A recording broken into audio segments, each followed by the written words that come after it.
Welcome back to Loan Therapy YouTube channel. We discuss a range of topics relevant to borrowers to improve understanding of finance and overall performance. In the last video, we discussed fortnightly home loans and how in the past they'd been associated with debt reduction. We went through the mechanics and how that worked.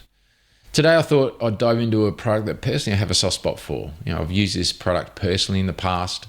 I've sold it a lot as a broker. And it's an interesting one because there's definitely two sides of this story. And we're talking about the line of credit. My first experience with a line of credit was in my late 20s. So personally, I had a passion for property. I was in Sydney at the time, couldn't afford to buy. So my first property was an investment. And for a long time there, line of credits was a go-to option for many investors. So to quickly demonstrate what a line of credit is, this graph depicts a 30-year principal and interest home loan. And you might have seen a similar graph in the past where you have a starting principal debt, which effectively reduces over the life of the loan. A 5-year interest-only loan might look something like this, where for the first 5 years of the loan, there's no requirement to pay down principal debt, and P&I repayments start after the interest-only period. A line of credit is effectively a 30-year interest-only loan, so it might look something like this. And it's an ideal foundation for investors because you could set it to capitalize on future opportunities, use it to avoid cross-securitization, which is a valuable thing to do as an investor. Funds could be used for property or shares, and it was at prime rates, so at the time, best rates in the market. And when I became a broker about 10 years later in my 30s, it was still the go-to product for many investors.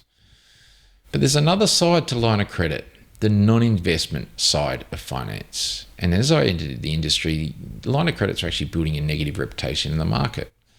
And the reason for this is because they'd long time been sold as a potential debt reduction tool for owner-occupiers.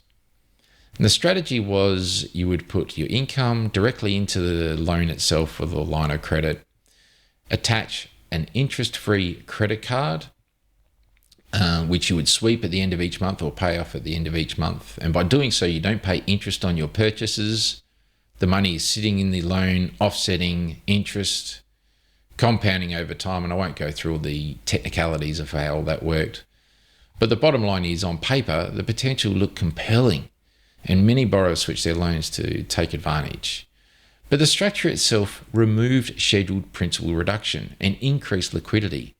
It changed the risk profile for the borrower. Controlling long-term debt isn't about product or features. It's about planning and execution. And both are very important if you want to optimize your debt reduction potential.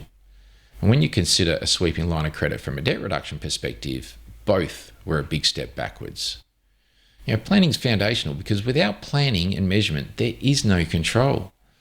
A 30-year loan, as I mentioned before, looks something like this.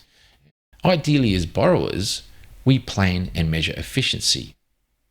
But when it comes to a line of credit structurally, it moved in the opposite direction.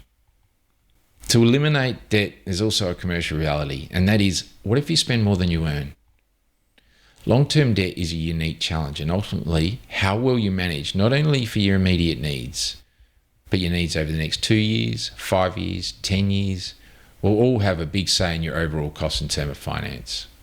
So adding a credit card limit linked to home equity structurally increased risk of execution.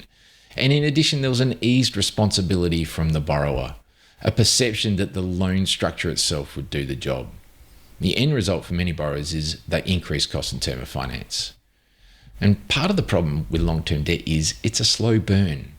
Inefficiency doesn't show up straight away. It's more like 5 years, 7 years down the track, you're looking at your statements thinking, I thought we'd be doing better than this by now. It doesn't seem quite right. And often your intuition is correct because the loan schedule itself is interest weighted in the earlier years. And loans can also lose their competitive edge over time. So, the challenges don't stop for borrowers. Line of credits are still available, but priced out of the market today. After the Royal Commission in 2019, there was a lot of restriction on interest-only loans, so you can understand a 30-year interest-only loan was obviously heavily impacted. Personally, I actually still like the structure and how it works specifically for an investment, but for investors, there are certainly cheaper ways of achieving the same objective today. If you found this information useful and you want to better understand how loans actually perform, consider subscribing.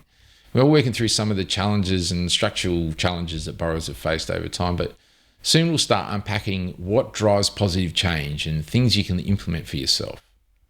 If you have a question or if there's a topic you'd like broken down, leave a comment and join the conversation. Thanks for your time. My name's Adam Grossman, and I'll see you again soon.